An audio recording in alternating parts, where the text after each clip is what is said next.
네, 검찰이 박근혜 전 대통령에게 징역 30년과 벌금 1,185억 원을 구형했습니다. 검찰 구형의 의미와 남은 재판 과정에 대해서 알아보겠습니다. 백성문 변호사, 양지민 변호사 두 분 모셨습니다. 안녕하십니까? 네, 안녕하세요. 자, 먼저 양 변호사님께서 좀 설명을 좀 해주시죠. 오늘 검찰이 박 전 대통령에게 징역 30년, 벌금 1,185억 원을 이제 구형하지 않았습니까? 역시 최순실 씨보다 높은 구형량이죠. 네, 그렇습니다. 최순실 씨보다는 아무래도 박근혜 전 대통령이 이번 범죄 혐의를 받고 있는 부분에 있어서 정말 이렇게 몸통 역할을 했다라고 볼 수가 있고 또 그리고 대통령직이 수행하고 있었잖아요. 그런 점을 고려한다면 사실은 최순실 씨보다는 더 높은 구형량이 구형될 거라는 사실 예측은 있었고요. 예. 그거에 맞게 구형이 된 걸로 보입니다. 그래서 검찰은 구형을 하면서 뭐라고 밝혔냐면요.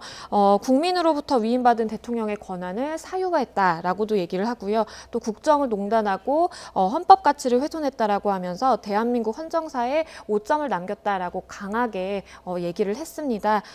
그러면서 사실은 박 전 대통령에게 구형할 수 있는 최고 형량을 사실 구형했다라고 검찰에서는 볼 수가 있겠고요. 유기징역으로 할 수 있는 최대치인가요? 그렇죠. 30년이요? 30년. 물론 더 이제 가중 요소가 있다라고 한다면 더 가중이 될 요소는 있겠지만 예. 하지만 검찰 입장에서는 어쨌든 그 최순실 씨를 25년 구형을 했었잖아요. 거기에 이제 맞게 사실은 30년형을 구형을 했다라고 보이고요. 그리고 벌금 같은 경우에는 사실은 최순실 씨에게도 같은 액수로 벌금 구형은 있었습니다. 그게 자신이 사실은 뇌물로 받은 그 액수의 뭐 2배에서 5배 정도 더 이제 구형을 할 수가 있는데 그 일정 부분의 기준에 맞춰서 1,185억 원이라는 액수를 정해서 구형한 걸로 보입니다. 예. 네, 또 일각에서 얘기를 하는 건 30년 구형이 좀 약하다는 쪽도 많아요. 아, 그래요? 왜냐하면 최순실 씨가 25년이 구형이 됐는데 하나 예. 빠진 게 있습니다. 2대 학사 비리로 7년이 구형이 됐었어요. 예. 그럼 최대 32년까지 구형이 됐던 건데 예. 그것까지 포함을 해도 박 전 대통령이 받고 있는 혐의나 지금 조금 전에 양지민 변호사 설명하셨던 것처럼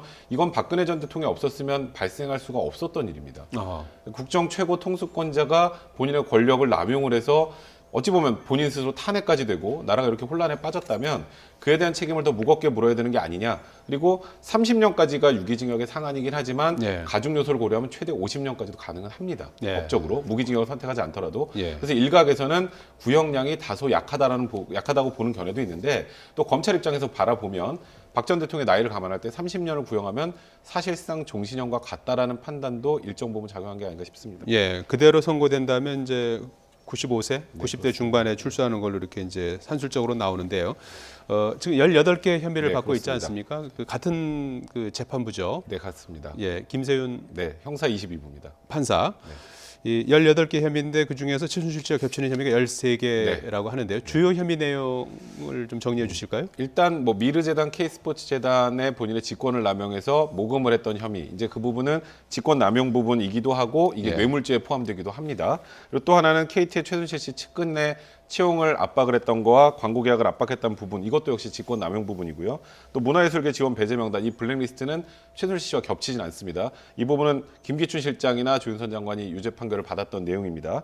그리고 또 이제 가장 중요한 부분은 결국 뇌물 부분인데 이제 삼성을 압박을 해서 미르재단, K스포츠 재단에 돈을 받고 또 최순실 씨, 정유라에게 승마 지원을 받게 했던 부분이 대략 433억 원 정도 되고요. 거기다 롯데계열사나 SK그룹에 대해서 또 압박해서 돈을 받았던 부분이 포함되어 있습니다. 그리고 또 하나는 이것도 최순실 씨와 관계 없었던 부분입니다만 공무상 비밀 누설 혐의죠. 그거는 정호성 비서관이 일단 유죄 판결을 받았기 때문에 이 부분 역시 별 이변이 없는 한 박 전 대통령 유죄 판결이 나올 가능성이 많고요. 예. 그리고 마지막으로는 CJ의 이미경 부회장을 조원동 경제수석을 통해서 사퇴를 압박했던 부분 이것도 강요죄에 해당하는데 이 부분도 최순실 씨하고는 겹치지 않습니다. 그러니까 최순실 씨와 겹치는 13개 혐의 중에 최순실 씨가 그 당시에 11개가 유죄 판결이 나왔거든요.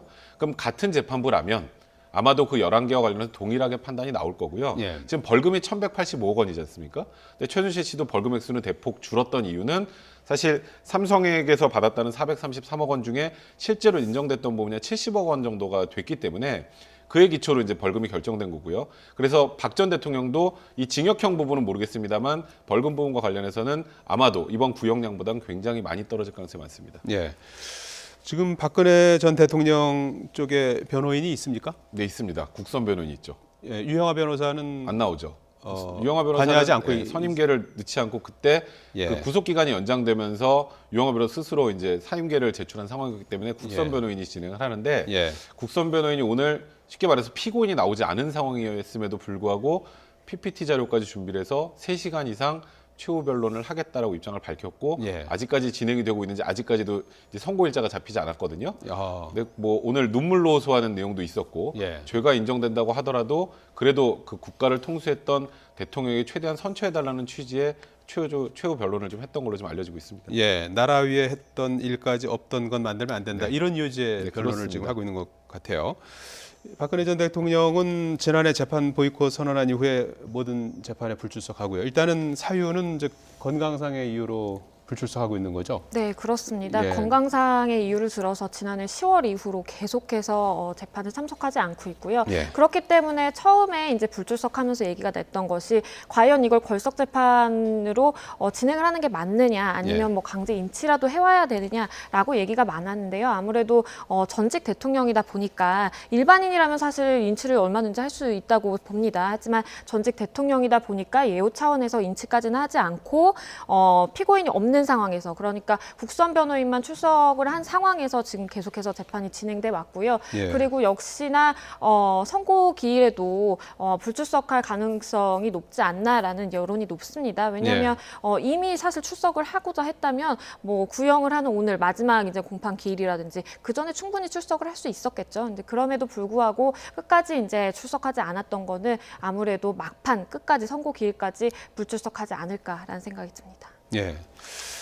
자, 박 전 대통령의 공범인 최순실 씨는 1심에서 징역 20년에 네. 25년 구형에 20년에 이제 1심 중형을 선고받았는데요. 박 전 대통령은 선고 형량이 어느 정도 나올까요? 아무래도 최순실 씨보다 높을 가능성이 훨씬 많습니다. 예. 최순실 씨와 같이 공범인 것도 있지만 말씀드렸던 것처럼 아닌 것들, 이제 블랙리스트 같은 경우에는 김기춘 실장도 그래도 좀 중형을 선고받지 않았습니까? 예. 이제 그런 부분들까지 결합을 하고 또 하나는 최순실 씨와 박 전 대통령이 결정적으로 다른 점이 하나 있어요. 최순실 씨는 재판을 끝까지 참석을 했습니다. 그래도 예, 예. 부인을 하더라도. 근데 박 전 대통령 어찌 보면 법치주의를 거의 지금 말 그대로 외면하는 거나 마찬가지의 상황으로 오늘 뭐 공판기로 나오지 않았고 예. 선고기일에 나오지 않는다는 거. 그러니까 이번에 검찰이 구형량을 높게 이제 결정을 하면서 했던 내용들 중에 하나가 전혀 반성을 하지 않는다는 내용도 포함되어 있었어요. 예. 단 한 번도 박 전 대통령은 혐의를 인정하거나 무언가 국민들에게 죄스러워하는 모습조차 보이지 않았습니다. 그래서 그런 부분들을 감안한다면 지금 최순실 씨보다는 높은 형량이 선고될 가능성이 높다. 그리고 극단적으로 법원은 그 검찰의 구형량에 얽매이지 않습니다. 예. 더 높은 선고를 할 수도 있다라는 얘기도 나오는 것도 사실입니다. 1심 선고 공판 기일이 오늘 정해지는 겁니까? 네, 원래 오늘 정해지는데요. 예. 통상적으로는 2주 정도 기간이 지나면 선고가 이루어지는데 예. 아무래도 워낙 혐의가 많고 기록이 많다 보니까 그거보다는 다소 더 걸릴 거란 예측이 많고요. 그래서 3월 마지막 주나 4월 첫째 주 정도에 선고기일이 잡히지 않을까 지금 이렇게 보고 있습니다. 자, 과거 법정에 섰던 전두환 노태우 두 전직 대통령의 그 1심 선고 형량이 다시 주목받고 있지 않습니까? 두 전직 대통령은 어땠죠? 두 전직 대통령 같은 경우에는 다들 아시다시피 뭐 비자금 뇌물 그리고 12.12 사태, 5.18 운동 여러 가지 혐의를 받고 있었어요. 예. 그와 관련해서 구형 자체는 전두환 전 대통령에 대해서는 사형이 구형됐었고요. 그리고 노태우 전 대통령 같은 경우에는 무기징역이 구형이 됐습니다. 하지만 이 1심 선고 같은 경우에는 전두환 전 대통령 같은 경우에 구형이 그대로 사형으로 이제 이어졌고요. 선고가. 그다음에 노태우 전 대통령 같은 경우에는 당시 이제 선고할 수 있는 최고 법정형이 22년 6개월이 선고가 됐었습니다. 예. 그런데 이게 2심에 가면서 조금씩 다 줄어들었죠. 전두환 전 대통령 같은 경우에는 무기징역으로 결국 형이 확정이 됐고요. 예. 그리고 노태우 전 대통령 같은 경우에는 이제 17년으로 형이 확정이 됐는데 두 분 다 97년도에 이제 특별 사면을 받아서 이제 나오게 됐죠. 예. 자, 박근혜 전 대통령 이제 1심을 이제 오늘 결심 공판으로 마무리했는데요. 그 또 다른 재판이 남아 네. 있지 않습니까? 어떤 내용이죠? 사실 이 부분도 박 전 대통령한테 굉장히 중요한 혐의인데요. 예. 특수활동비 수수도 지금 검찰에서 뇌물로 판단을 하고 있지 않습니까? 그 뇌물을 수수한 혐의에다가 그리고 재작년 했던 4.13 총선에 공천에 불법 개입한 혐의까지 두 개를 같이 받고 있는데 지금 이게 지금 재판부가 다르거든요. 예. 근데 둘 다 이제 공판 준비 기일에 있고 지금 진행 상황이 비슷하기 때문에 이것도 아마 병합돼서 진행될 가능성이 많은 상황입니다. 예.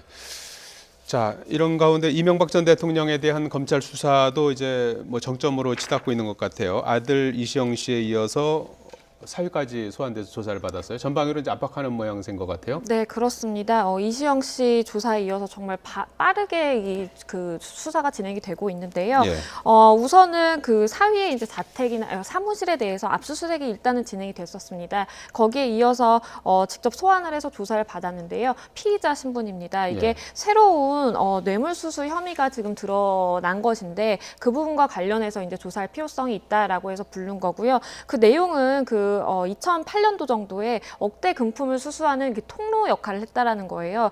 금융기관장의 취업을 청탁을 함에 있어서 억대 금품을 수수를 했고, 근데 그 사이에서 이제 이명박 전 대통령과 그거를 청탁하는 사람 사이에 이 사위가 직접적으로 통로 역할을 한 거 아닌가라는 이제 혐의를 가지고 소환은 조사를 하게 된 겁니다. 예.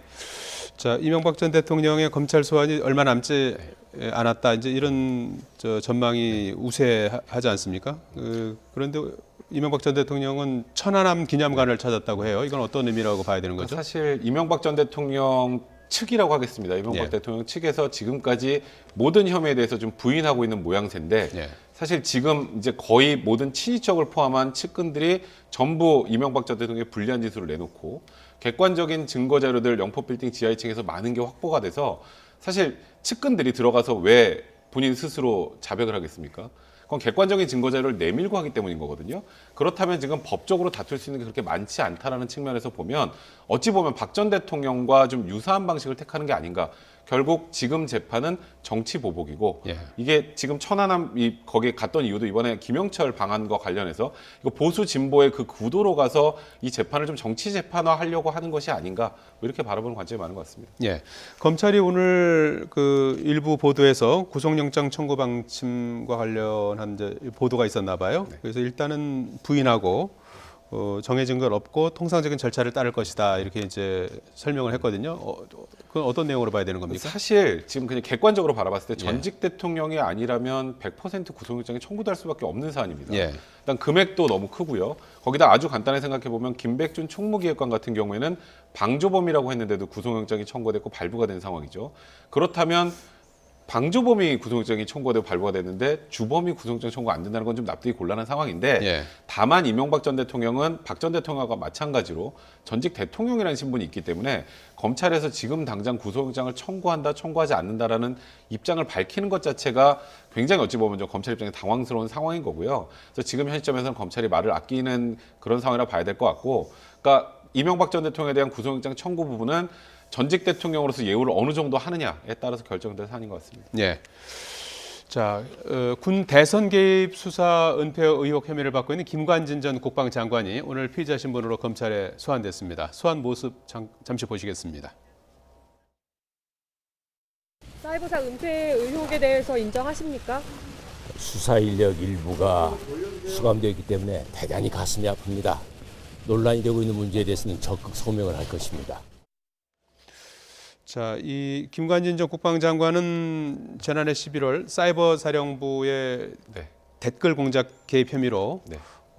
수감됐다가 구속적 부심으로 네, 그렇죠. 풀려나지 않았습니까? 네, 그렇습니다. 이번엔 좀 다른 내용인가요? 네, 그 당시에는 이제 사이버사의 댓글 작업을 총체적으로 지휘 감독했다라는 취지였는데 예. 이번에 새로운 좀 유의미한 진술이 하나 확보가 됐습니다. 백낙종 전 국방부 조사본부장이 이 사람은 지금 구속이 되어 있는 상황인데 이 사이버사 댓글 관련해서 전체적으로 지시하고 보고받은 정도를 넘어서서 2013년에서 2014년에 이제 이게 군용법 위반 사안이기 때문에 국방부에서 이제 조사를 했거든요. 예. 근데 조사를 하는데 대선 개입 의혹을 덮는 방향 쪽으로 가이드라인을 설정해서 그러니까 이 지금 수사 자체를 은폐하고 덮었다라는 그런 내용의 진술이 이제 추가가 됐고요. 그래서 예. 그 부분에 대한 조사가 이루어질 것이고 또 하나는 이제 김장수 전 안보실장이 어제죠. 그 세월호 그 최초 보고 시점을 조작했다는 혐의로 조사를 받았는데 예. 그 부분도 관여가 돼 있다는 얘기가 나와서 그 두 가지 혐의가 이제 새로 추가된 거거든요. 예. 그 부분과 관련해서 조사를 하기 위해서 오늘 좀 부른 것으로 보입니다. 예. 그 새로운 혐의가 지금 포착됐다고 말씀하셨는데 그러면 구속영장 재청구 가능성도 있군요. 그러니까 지금 김관진 전 장관을 예. 지금 다시 부른 게 예. 객관적인 증거 자료가 확보돼 있는 상황에서 불렀다면 예. 김관 장관이 만약에 부인할 경우 부인할 경우에는 검찰에서 아마도 구속영장을 청구하게 될 거고요. 예. 그게 아니고 수사에 순순하게 협조하는 모양새를 취한다면 영장을 청구하지 않을 개연성이 좀 더 많은 그런 상황이라고 봐야 될 것 같습니다. 예. 그리고 추가로 세월호 조작과 관련해서 이제 김관진 전 장관, 그다음에 김장수 전 실장 이 두 네. 사람이 이제 그 세월호 조작과 관련해서 또 조사를 받고 있는 네, 그렇습니다. 그런 상황이죠. 자, 이 미투 운동과 관련해서 이 가해자로 지목된 인물이 처음으로 체포됐다는 소식이 있었어요. 어떤 내용입니까? 네, 맞습니다. 이게 경남 김해에 한 극단이 있었습니다. 예. 여기 극단의 대표를 맡고 있는 사람이 있는데요. 이 대표가 경찰에 지금 체포가 돼 있는 상황입니다. 그 이유는 미성년자 단원들을 성폭행했다라는 지금 혐의를 받고 있거든요. 이게 이제 법적으로 따지자면 아동 청소년 성보호에 관한 법률 위반입니다. 그렇기 예. 때문에 아무래도 사건에 굉장히 중대하다라고 본 것이고 실제로 2007년에서 2012년 당시에 그 당시 중학생 학생들입니다. 중학생 여학생 단원 2명 정도를 극단 사무실과 그리고 차량 등지에서 성폭행을 했다라고 이제 혐의가 불거진 것이고요. 피해자들이 비교적 구체적으로 상세하게 진술을 하고 있기 때문에 경찰에서는 일단은 그 진술들이 굉장히 신빙성이 높다고 보고 그래서 체포를 한 걸로 보입니다. 예. 경찰이 수사하고 있는 사건이 19건이라고 네, 그렇습니다. 해요. 이게 다 처벌이 가능한 겁니까? 근데 그거는 좀 살펴봐야 될 것 같은데요. 네. 일단은 2013년 6월 19일에 이제 친고죄가 폐지가 됩니다. 예. 친고죄가 폐지가 되기 전 사건은 고소기간이라는 게 있어서 예. 6개월이나 또는 1년의 고소기간에 제한을 받는데 그래서 일단 성년자가 피해자인 경우에 2013년 6월 19일 이전 사건은 처벌을 못합니다. 그건 단언적으로 말씀드리면 될 것 같고요. 예. 6월 19일 이후의 사건들은 다 처벌할 수 있고 조금 전에 양재인 변호사 설명했던 것처럼 과거의 피해자가 미성년자의 경우에는 미성년자가 성년이 되기 전까지는 이제 고소기간이나 공소시효가 다 정지해요.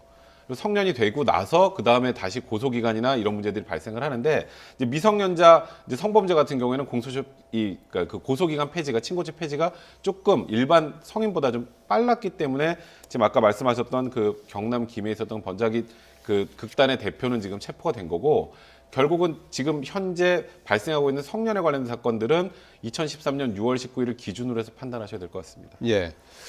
자, 경찰이 지금 배우 조민기 씨 관련해서 수사를 상당히 확대하고 있는 그런 양상인데요. 본인이 그동안에 부인하면서 억울함을 호소하기도 했었는데 오늘은 사과문을 냈어요. 네, 사과문이 나왔는데요. 굉장히 좀 늦다고 볼 수가 있겠죠. 왜냐하면 처음부터 저렇게 공식적으로 사과를 하고 시인을 했다면 그렇다면 지금까지 이렇게 피해자들이 분노하면서 추가적인 폭로가 이어지지는 않았을 수도 있겠다는 생각이 들거든요. 그래서 예.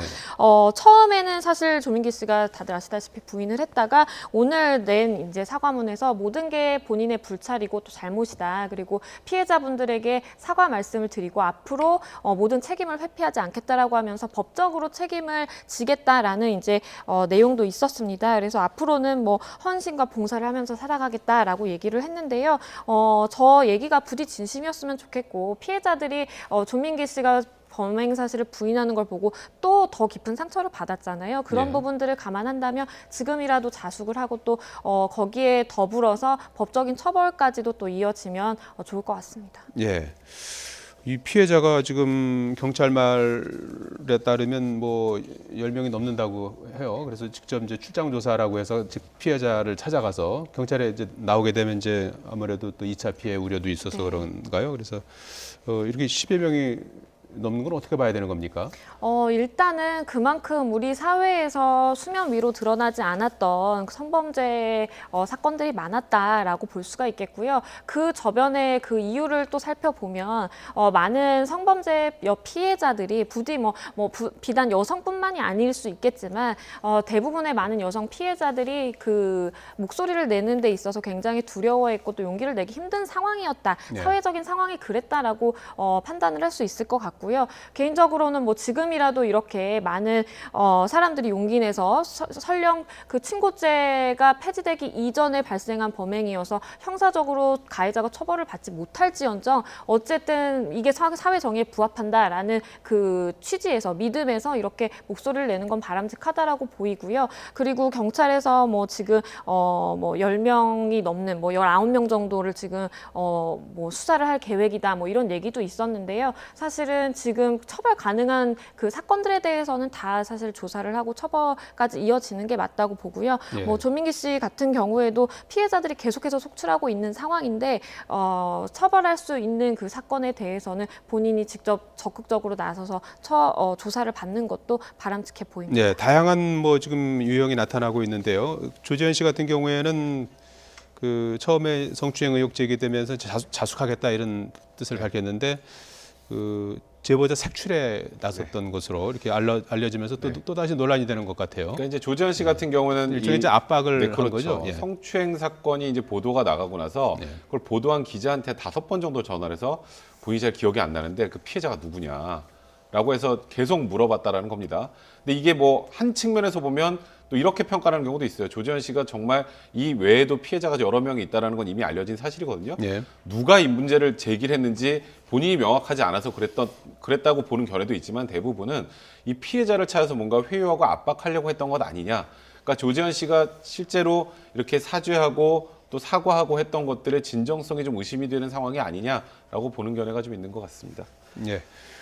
오달수 씨에 대한 논란은 어떻게 봐야 되는 겁니까? 이제 성추행 부인하니까 이제 성폭행 당했다고 주장하는 피해자가 다시 등장하고 진실공방으로 던지는 것 그렇습니다. 같아요. 진실공방으로 흐르는 지금 모습인데요. 네. 어쨌든 오달수 씨 입장에서는 성폭행 증언이 또다시 나오니까 거기에 또 대응을 하기를 굉장히 강경하게 대응을 하고 있습니다. 전혀 사실 무근이다라고 얘기를 하고 있고요. 지금 그 피해자라고 하는 분이 밝히는 그 내용 자체가 사실은 90년대 초반에 있었던 일이기 때문에 워낙 그 오래된 시점에 있었던 일이기 때문에 사실상 지금 처벌하는 것도 좀 불가능하고 여러 가지 그 처벌에 대한 길이 막혀 있기는 하지만 어쨌든 뭐 오달수 씨가 지금 아니라고 하는 상황에서는 섣불리 오달수 씨가 성범죄의 뭐 가해자다라고 예. 보는 시선은 조금 위험한 것 같습니다. 예. 자, 이런 가운데 저 가짜 사실을 폭로한 청와대 청원 글이 논란에 또 휩싸였는데요. 딴지일보 일보 네. 김어준 씨에 대한 청원인데요. 어떤 내용입니까? 김어준 씨에게 쉽게 말해 성추행 당했다는 겁니다. 또 이게 예. 미투 중에 하나라고 생각이 들 정도로 청와대 청원 게시판에 이런 내용들을 올렸었는데 예. 이제 이거는 김어준 씨 쪽에서도 당연히 강력하게 부인을 했고 예. 올린 당사자도 사과하고 내렸어요. 가짜 폭로가 네, 되는 가짜 거죠? 폭로인 거죠. 예. 그러니까 이번에 미투 운동에서 가장 경계해야 될 내용들이 이런 겁니다. 예. 그러니까 지금 사회 정화 활동으로 진짜 아까 양진 변호사 말씀하셨던 것처럼 상대방을 처벌하지 못하더라도 이제 이런 권력형 성범죄가 더 이상 일어나지 않아야 된다는 취지로 진행되는 건 맞긴 하지만 예. 이렇게 허위 신고가 이어지는 경우에는 이게 자칫 의미가 퇴색할 수도 있거든요. 이 경우에는 처벌도 가능합니다. 이게 허위 사실 유포한 명예훼손이고요. 예. 여기는 또 특히 온라인에 올린 거기 때문에 정보통신망 이용 촉진 및 정보보호에 관한 법률 위반이 돼서 형사처벌 대상이 되는데 이런 경우에는 물론 이걸 사과를 받아들이고 진행을 안 할 수도 있겠습니다만 이런 허위 신고 관련해서 오히려 좀 더 적극적으로 대응하는 것도 필요하지 않을까 생각이 듭니다. 예, 이거 허위 폭로도 뭐 경계를 해야 되는 거고 또 반대로 그렇다고 해서 또 미투 운동이 위축돼서도 안 될 것 같고 어떤 대책이 좀 필요하다고 보십니까?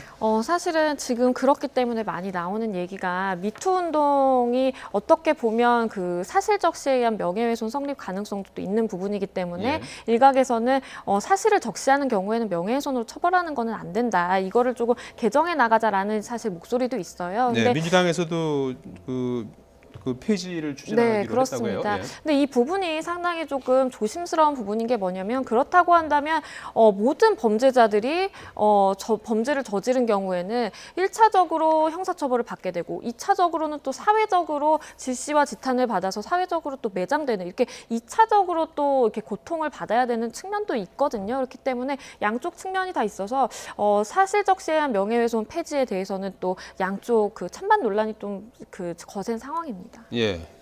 백 변호사님 어떤 좀 차제 대책이 필요하다고 보십니까? 그러니까 일단 미투 운동과 관련해서 이렇게 적극적으로 피해자가 당당해질 수 있는 사회가 만들어지는 건 좋지만 예. 이게 자칫 완전하게 마녀 사냥으로 가는 경우가 있어요. 그러니까 누군가가 누구에게 성폭행을 당했다고 딱 올리면 그냥 대중이 사실로 믿어버리고 누군가를 매장해버리는 상황이 돼버리면 예. 그거는 이 미투 운동에 아주 큰 역효과가 될 수 있기 때문에 대중분들께서도 좀 더 신중하게 사안을 접근할 필요가 있어요. 그러니까 예를 들어서 오달수 씨 같은 사안 저는 그게 허위인지 진실인지 알 수 없습니다만 일단 오달수 측에서 부인하고 있고 피해자가 더 나오지 않는 상황에서는 무조건적으로 매도하는 그런 또 지금 사회적 분위기는 분명히 경계할 필요가 있다라는 생각이 좀 들고, 그리고 허위로 신고하는 사람, 허위로 이렇게 미투 활동을 하는 아까 예. 김어준 총수에 대해서 하는 그런 경우에는 오히려 이런 경우는 정말 적극적으로 좀 엄벌에 처할 필요가 좀 있지 않을까 생각이 듭니다. 예, 있습니다. 예, 지금까지 백성문 변호사, 양지민 변호사였습니다. 두 분 고맙습니다.